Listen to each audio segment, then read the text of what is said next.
नमस्कार। आज है 14 अप्रैल बुधवार का दिन और आज की बड़ी खबरों में हम देखेंगे पंचायत चुनाव में कोरोना संक्रमित भी दे सकेंगे वोट। आयोग ने बताया बस करना होगा ये काम। भारत में रमजान को लेकर दिशा निर्देश जारी। कंटेनमेंट जोन की मस्जिद रहेंगी बंद। किसान नेता राकेश टिकैत को मिली जान से मारने की धमकी। गाजियाबाद में करवाई गई FIR। बंगाल में चुनाव और कोरोना संक्रमण ने पकड़ा जोर। मुंबई दर भी महाराष्ट्र के बराबर पहुंची। कोरोना का असर। नवरात्र के दौरान बड़े मंदिरों में भक्तों का प्रवेश बंद। फूलों के दाम 50 से 80% तक गिरे। दिल्ली में कोरोना बेकाबू। केजरीवाल बोले रद्द हो CBSE और 10वीं 12वीं की बोर्ड परीक्षाएं। 24 घंटे में रिकॉर्ड हुए 13,500 संक्रमित मरीज। इन किसानों के खाते में नहीं आएंगे 8वीं किस्त के 2,000 रुपए। लिस्ट में ऐसे चेक करें अपना नाम। इन जगहों पर अगले 5 दिन हो सकती है भारी बारिश। जान ले मौसम विभाग का भारी अलर्ट। अब शादी के कार्ड पर लिखनी होगी दूल्हा दुल्हन की जन्मतिथि। बाल विवाह रोकने का गजब प्लान। और चलिए इन खबरों को विस्तार से सुनते हैं।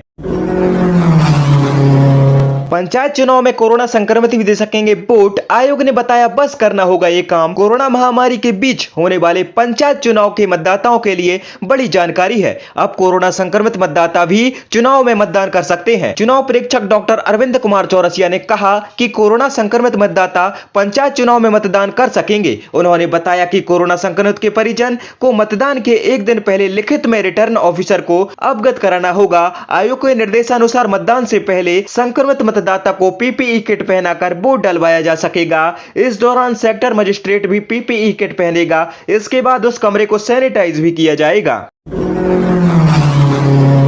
कर्नाटक में रमजान को लेकर दिशा निर्देश जारी। कंटेनमेंट जोन की मस्जिदें रहेंगी बंद। कर्नाटक सरकार ने राज्य में कोरोना वायरस की स्थिति को देखते हुए रमजान के महीने को लेकर दिशा निर्देश जारी किए हैं। इसके अनुसार कंटेनमेंट जोन में स्थित मस्जिदें तब तक बंद रहेंगी जब तक इलाके को कंटेनमेंट जोन से बाहर नहीं कर दिया जाता। बड़ी संख्या में भीड़ जुटने पर प्रतिबंध लागू रहेगा। मास्क पहनना और शारीरिक दूरी के नियम का पालन करना अनिवार्य होगा। मस्जिदों के प्रवेश द्वार पर 1% वॉलेंटियर को तैनात किया जाएगा जो लोगों को तापमान की जांच करेगा।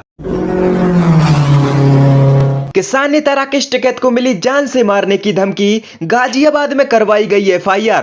तीनों कृषि कानूनों के विरोध में यूपी गेट पर चल रहे धरने की अगुवाई कर रहे भारतीय किसान यूनियन के राष्ट्रीय प्रवक्ता राकेश टिकैत को मोबाइल पर जान से मारने की धमकी मिली है। भारतीय किसान यूनियन संगठन के सदस्य विपिन कुमार ने राकेश टिकैत को धमकी के मामले में गाजियाबाद के कौशाम्बी थाने में शिकायत दी है। शिकायत के आधार पर धमकी देने और सूचना प्रौद्योगिकी अधिनियम के तहत रिपोर्ट दर्ज हुई है। शिकायतकर्ता और राकेश टिकैत के करीबी विपिन कुमार ने बताया कि पिछले कई दिनों से भाकियू प्रवक्ता राकेश टिकैत को एक मोबाइल नंबर से व्हाट्सएप कॉल और धमकी भरे संदेश आ रहे हैं।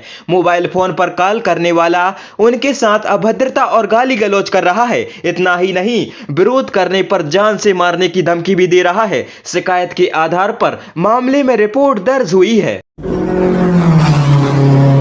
बंगाल में चुनाव और कोरोना संक्रमण ने पकड़ा जोर। मृत्यु दर भी महाराष्ट्र के बराबर पहुंची। देश के जिन राज्यों में चुनाव हैं उनमें कोरोना संक्रमण क्यों नहीं फैल रहा है? बीते कुछ समय से रैलियों में उमड़ रही भीड़ को लेकर अक्सर सभी के मन में यह सवाल उठ रहा है। ऐसे में आपको बता दें कि यह सच नहीं है। चुनावी राज्यों में भी कोरोना संक्रमण तेजी से अपने पैर पसार रहा है। पश्चिम बंगाल में चुनावी सरगर्मी के बीच कोरोना संक्रमण ने रफ्तार पकड़ ली है। 8 राज्यों में चुनाव से गुजर रहे पश्चिम बंगाल में राजनीतिक रैलियों में भीड़ के साथ ही कोरोना के केस भी बढ़ते दिख रहे हैं।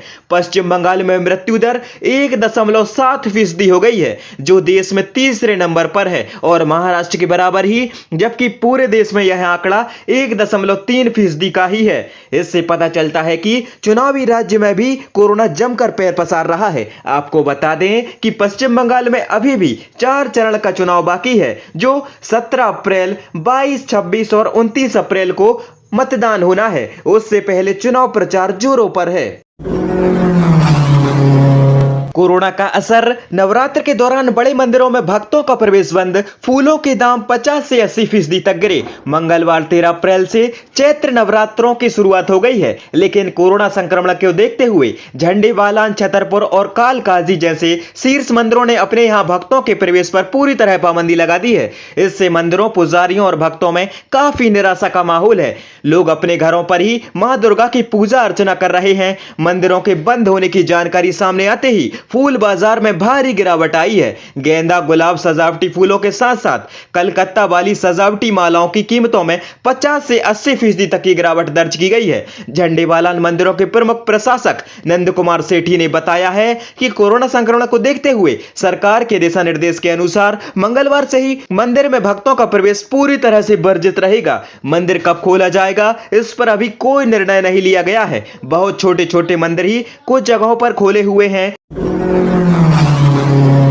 दिल्ली में कोरोना बेकाबू, केजरीवाल बोले रद्द हो सीबीएसई की परीक्षाएं। 24 घंटे में रिकॉर्ड हुए 13,500 संक्रमित मरीज। दिल्ली के मुख्यमंत्री अरविंद केजरीवाल ने प्रेस कॉन्फ्रेंस कर बताया कि बीते 24 घंटे में कोरोना के 13,500 मरीज सामने आए हैं। उन्होंने कहा कि बहुत ज्यादा मामले हैं, कुछ समय बाद पूरे डाटा के साथ यह आंकड़ा जारी किया जाएगा। ऐसे में उन्होंने केंद्र से अपील की है कि सीबीएसई बोर्ड की परीक्षाओं को रद्द कर दिया जाए। इसके साथ ही उन्होंने बच्चों की सुरक्षा की चिंता जताते हुए केंद्र सरकार से अपील की है कि परीक्षा रद्द कर दी जाए। इसके लिए कोई और तरीका भी ढूंढा जा सकता है, या तो ऑनलाइन परीक्षा हो या कोई और रास्ता निकाला जाए। उन्होंने कहा कि सीबीएसई की परीक्षा आने वाली है, जिसमें 6 लाख बच्चे एग्जाम देंगे, 1 लाख टीचर शामिल होंगे। ये बड़ा खतरा बन सकता है। केंद्र सरकार से अपील है कि सीबीएसई के एग्जाम कैंसिल करना जरूरी है।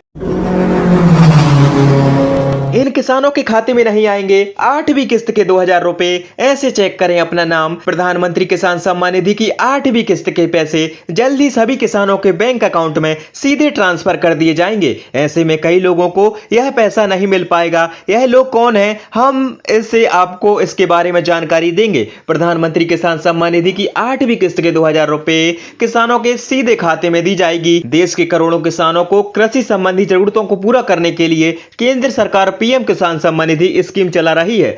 जिन किसानों के नाम पर खेत हैं, उनको ही इस योजना का लाभ मिलेगा। इन लोगों को नहीं मिलेगी 8वीं किस्त। इस योजना में इनकम टैक्स रिटर्न फाइल करने वाले डॉक्टर, वकील आदि इस योजना से बाहर रखा गया है। लाभार्थी के लिस्ट में ऐसे चेक करें अपना नाम। पीएम किसान की आधिकारिक वेबसाइट pmkisan.government.in पर जाएं और चेक कर लें अपना नाम। इन जगहों पर अगले 5 दिनों में हो सकती है भारी बारिश, जान ले मौसम विभाग का अलर्ट। भारत मौसम विज्ञान विभाग 12 अप्रैल को देश के कई हिस्सों में अगले 5 दिनों में बारिश का अलर्ट जारी किया है। आईएमडी के मुताबिक दक्षिण प्रायद्वीप में साइक्लोन उठने के चलते देश के दक्षिणी पश्चिमी हिस्से में अगले 5 दिनों के दौरान आंधी और बिजली चमकने के साथ ही बूंदाबांदी से लेकर तेज बारिश तक हो सकती है। इस दौरान 30-40 किलोमीटर प्रति घंटा की रफ्तार से हवाएं चलने की संभावना है। कहां कब होगी बारिश? आईएमडी ने कहा कि 14 से 16 अप्रैल के दौरान तमिलनाडु के दक्षिणी हिस्से एवं तटीय इलाके, केरल, माहे और कर्नाटक के तटीय व दक्षिणी सुदूर इलाके में भारी बारिश की संभावना है। इसके अलावा दक्षिण पश्चिम मध्य प्रदेश और इसके आसपास के क्षेत्रों में भी साइक्लोन उठने की संभावना है। इसके चलते मध्य प्रदेश, विदर्भ, तेलंगाना, छत्तीसगढ़, पश्चिम बंगाल और गंगा क्षेत्रों और उड़ीसा में अगले 4-5 दिनों के दौरान, जबकि झारखंड में अगले 24 घंटे के भीतर आंधी और बिजली चमकने के साथ ही छिटपुट बारिश का अनुमान है। अब शादी के कार्ड पर लिखनी होगी दूल्हा दुल्हन की जन्मतिथि। बाल विवाह रोकने का गजब प्लान। राजस्थान सरकार ने बाल विवाह को रोकने के लिए एक सख्त कदम उठाया है। सरकार के नए आदेश के अनुसार अब शादी के कार्ड पर दूल्हा और दुल्हन दोनों की जन्मतिथियों को छापा जाना जरूरी है। राज्य में होने वाले बाल विवाह को रोकने के लिए सरकार ने एक मेगा प्लान तैयार किया है। राज्य सरकार के आदेश दिया है कि दूल्हा और दुल्हन ने शादी के कार्ड पर अब से उन दोनों की जन्मतिथियों को भी छापा जाएगा और इसके लिए जोड़ों के प्रमाण पत्र की कॉपी प्रिंटिंग प्रेस को दी जाएगी। बाल विवाह को रोकने के लिए सरकार ने यह कदम उठाया है। बाल विवाह एक अपराध है और इसके खिलाफ कानूनी कार्रवाई की जा सकती है। लोगों को इसके प्रति जागरूक करने की भी जरूरत है।